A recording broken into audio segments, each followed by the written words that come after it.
Our guest in this half hour of the program is joining us and going to be talking with us about some city issues. Chris Talkington is with the. Did I pronounce that right? First of all, That's correct. I was going to say there was the famous writer Booth Tarkington, We're related. and so just the difference in spelling, but Well, I'm probably much these. lower on the pay scale than Booth Tarkington. But a lot of names get slightly changed, or they Oh, did as yeah. people moved from other parts of the world to the Americas, Yeah, and that's yet you certainly can. the case of most we immigrants. That's right. I'm Scotch Irish English and started as Tarkington and Torkington and everything else. I know that feeling. Mine was Mac Kilcooley. Oh, And before it finally became somehow Colley. And somebody said to me one time, the English birth registrars fanned out across Galway and County Clare in Ireland, and they said, "Can you pronounce your name for me?" And when they heard it, the guy said, "Colley's close enough," because of the thick accent. and Galway's a beautiful place. I've been there and love it, and we'll go Oh, back there in a second. I think that I would like to do that myself. Well, first of all, I want to thank you for coming by today. Well, very fine. And Thank we you. should point out 37 now. We're slow warm up this morning at this point, 8 minutes after 9 o'clock. You're listening to Top Story with Bill Colley on News Radio 1310 KLIX. And newsradio1310.com means you can hear us anywhere around the world, maybe even in Galway. I'm not sure that anyone there is probably interested in what we're talking about at Twin Falls. Well, they should be because we're kind of the spot on the map right now, Bill. Fast growing place. We are. Twin Falls traditionally has been a recession town based on agriculture, and literally from the 30s up till the 90s, we were there, but not growing. In the 90s, we began to see some spurting growth, and it went up and down. We're in an incredible growth kick right now, and the whole state, in fact, the Northwest, is looking at what we're doing in Twin Falls.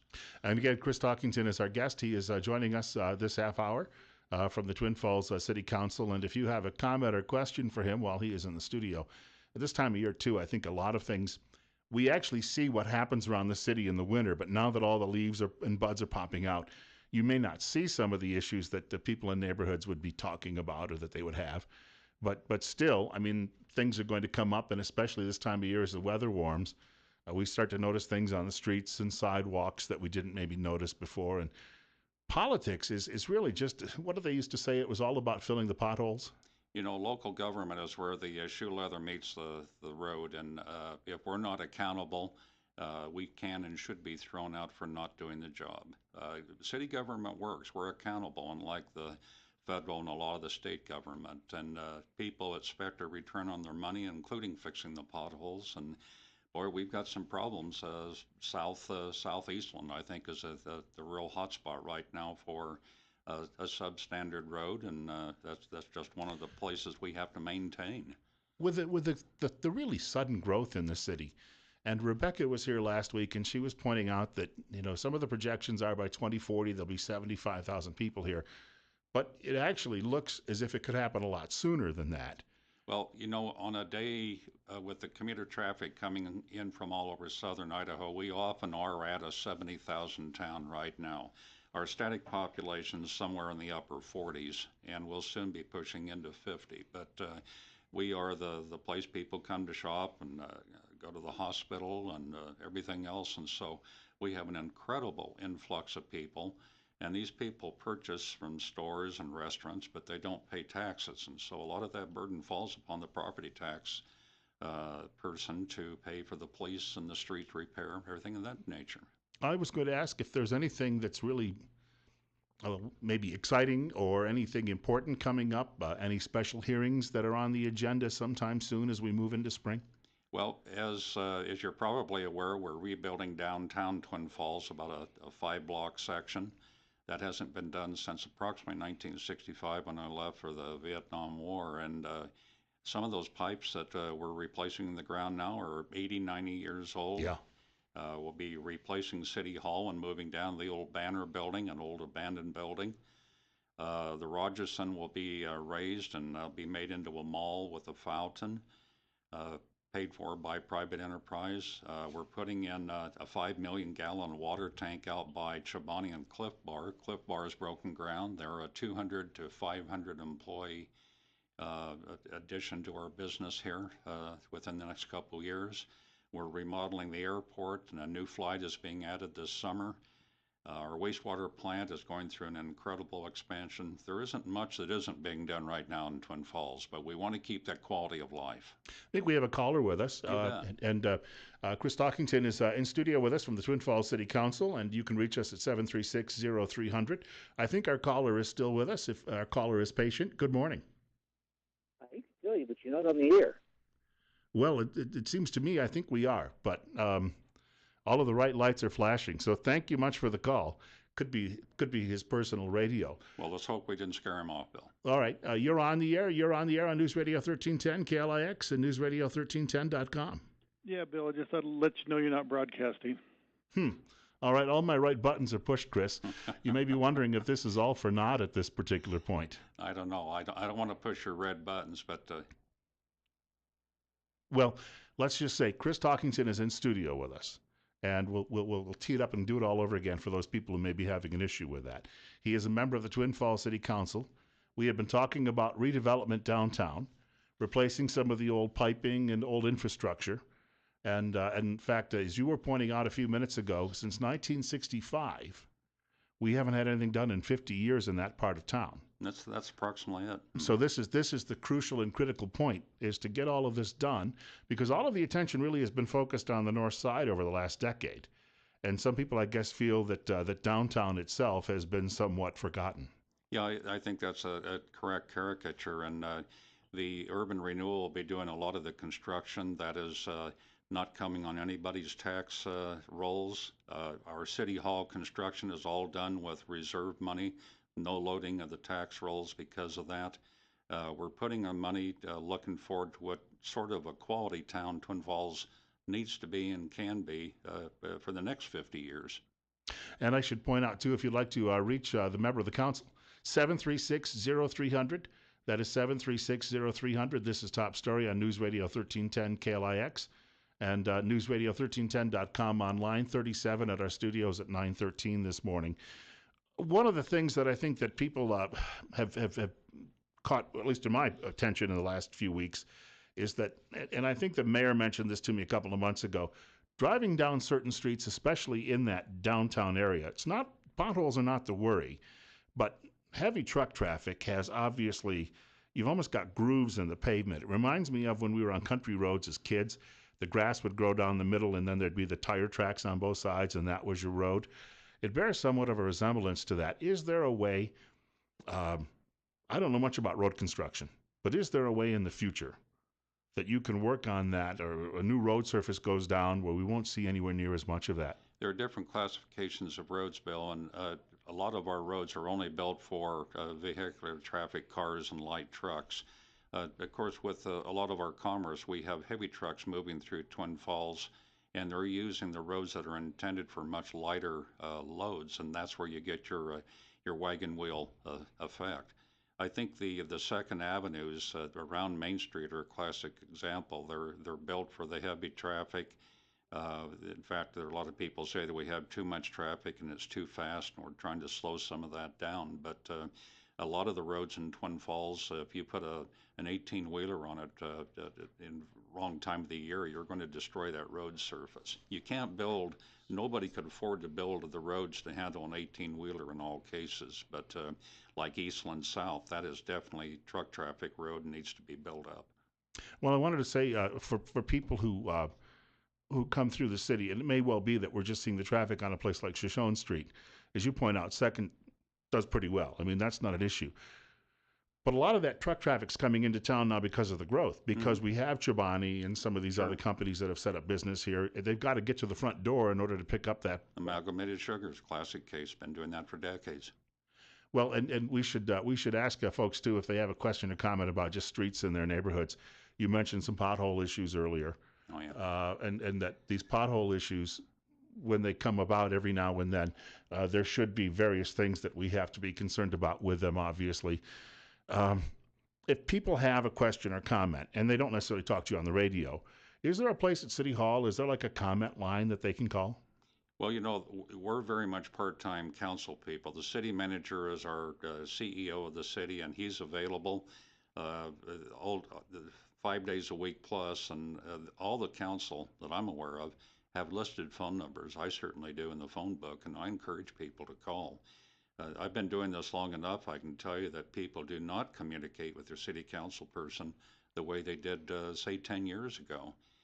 Some of the, I guess, uh, social connivances like cell phones and your little various distractions from telephones, just people aren't interested in contacting about problems they have in front of their house.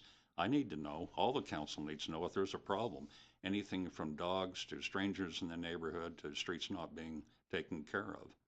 I was going to say, you mentioned this change in what's going on in this particular area, and oh, okay. Well, I see what we're up to. We need a louder microphone. Okay, I can get a little closer Slightly too. louder How's microphone. that? But it looked fine here on the board, but it must Okay. be that that happened to be it, and for that particular reason. So what we are talking about, of course, this morning is just general questions people have about city government. And what we're going to do is take a break in a couple of minutes, and if you can stick around till about 9:30, Absolutely. talk a little bit more about that. But people don't vote as often as they used to. We don't see that happening as often as it used to. I mean, the numbers have been dropping since the 1950s. And you mentioned today, people don't join bowling leagues, they don't join softball leagues, and their interest really in that civic part of government has waned. And when I hear people complain sometimes, I was saying in the last hour of the program, they likely have never actually been to a council meeting. And many times, as you say, they probably never even called you as well. Well, and we have streaming city council meetings, and there are about 80 to 100 people that we know watch that meeting all the time. Majority of people do not attend a council meeting, nor should they, unless something of their very immediate concern. Let's say that they have a problem with that pothole that you mentioned, Bill. Mm-hmm. So I'm not being unrealistic, but we know, as I come from cable TV background and radio and newspaper, people are hooked to television. People used to gripe about their TV not being very good, and I tell them to turn it off for a week, and there's a lot of silence after that. If you don't like city government, don't turn it off. Give us a call. I like to see problems being resolved at the local level. It shows that city government really does work. We're the form of government that pays for itself by what we do every day. Well, what we'll do is we'll rejoin the conversation in just a couple of minutes, but first we're going to hear from some of our fine sponsors. Bill Colley with you this morning on 1310 KLIX and News Radio 1310.com. Chris Talkington is in the studio with us. He is with the Twin Falls City Council. He'll be here for a few more minutes if you have a question or comment. Enjoy it. Chris Talkington is our guest on the air. We were having a heated discussion off air about life in Twin Falls. And fact of the matter is, you have found this to be a pretty good place to live, right? Well, my wife and I came back by choice after college and after the war, and we raised our family here. We had 3 generations, our daughters and parents, in fact, 4 generations, great-grandparents. It's not always been easy to earn a living here, and that's one of the things that I've emphasized in my dedication to making Twin Falls an employable community is if you get out of school and you want to stay here and raise a family, let's hope that there's good opportunity. I was going to say, that is what families probably want most, is for children to be able to find a way to make a living. Yeah. And stay in the area, because this notion of having to travel 3,000 miles to see grandchildren and family is a little difficult on people. It really is. And Idaho is in a particular place. We have an incredibly good work ethic, Bill. We have cheap power rates. We have a lot of clean water. We have a lot to offer. Currently, we're some of the lowest paid people in the whole nation, and we've got to do something about that. And that's why companies like Cliff Bar and Chobani are so exciting, because they come in and pay much above the prevailing wage. And I think the governor said last week that the economy here is now the 5th fastest growing in the country, and yet we're not necessarily taking oil or natural gas out of the ground like those other states that are growing fast are doing. So apparently there has been an effort, at least, to try and figure out a way to make this a business-friendly climate as much as possible. I think we've always been very business-friendly. I'm not sure that we have much gas and oil around here, given the geography, but timber has been the traditional extrication type of commodity in Idaho. We don't have timber around here.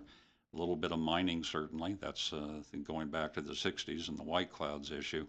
The best thing we can offer around here is a stable, thriving agricultural community and this commerce center that we call Twin Falls. And we're also the world headquarters for base jumping. Let's not forget that. Yes, I actually witnessed it for the first time on Sunday. It's kind of breathtaking, isn't it? I was videotaping it. Unfortunately, there was a woman next to me also videotaping it. When she saw someone leap, she let loose with an exclamation. And unfortunately, that really ruined my videotape. It was not family friendly anymore, just because of her shock at seeing what was taking place. And people will come here to photograph the base jumpers, and that in itself is part of our tourism industry, second largest in the state of Idaho. And Twin Falls is right at the epicenter of everything to do around the country. And people come here and they take off, go to the White Clouds, and run rivers and fish and hunt. This is a mecca. We don't want to tell too many people about it, though. That's an interesting point, because I read the other day where Boise's population is pushing 210,000. And I think a lot of people around here enjoy the growth to a degree, but they don't necessarily ever want to become a really big urban center like that. And quality of life is so doggone important. It's not good to just plow money in and get a new plastic building that employs so many people, but we don't have the amenities to keep people happy, and know that this is, in fact, a different and a quality place to live. If we don't have that quality of life, it's not worth it. I was going to say, that quality of life issue, there was a meeting you had some weeks ago at the old ballroom, and I think it really related to that, because people, I was getting my taxes done the other day, and my preparer and I were talking about how little crime there is here. And if you find comparable sized cities, you're going to see far more crime. And so, it's either cultural, and again, that happens if you have too much growth, I think, too quickly sometimes. There's a tipping point in that culture. And so I know that people don't like the sound of managed growth, but in some senses, if you can do it in a manner that it isn't too rapid, you can still maintain that low crime rate and that culture that developed that. Well, I've been in the council for 24 years, and I found that the city government, like any government, is spectacularly incapable of managing growth. We have placed fire stations south of town because we knew that was the high growth corridor. It didn't happen. It's coming back. It is not good for us to say we know where growth is going. Who would know that the main truck route now is along pole line, and that they can completely circumvent coming through Twin Falls? Who would know that we're the base jumping capital now? Who would know that Chobani and Cliff Bar were coming here? They're coming here because of what we have to offer, but that includes, first and foremost, our quality of life. Government almost has to then, you don't like to say it, but it has to be ready to react quickly to changes that happen very, very quickly. I think you put it just right. It's reacting quickly. Yeah, and I think we've done a fairly good job of that. Once again, for people who may have, those issues that crop up around their neighborhoods, quality of life issues, simply give a call to City Hall, right? Why don't you call me at home? I think all the council need to hear from people at home periodically. They can call City Hall as well and talk to Travis Rothweiler, our city manager. City Council are here to serve, though. I want to point out Chris Talkington has been our guest in this half hour of the program from the Twin Falls City Council. And I want to thank you for coming by today. Thank you, Bill. There was a technical glitch or two that I think made it difficult for some people to hear us early on. But if they go to our website, there will be an actual podcast of this discussion. Great. And people will be able to take a look at that a little bit later in the day and hear our discussion this morning. But look forward to seeing you again sometime in the next couple of months. It's a deal. All right, super. We have a break coming up in a moment. A couple of more things to talk about in the next segment of the program. There is a story out today, if you didn't hear about this, certain members of the U.S. House are asking why, in this Operation Choke Point, no one has yet lost a job. More details coming up.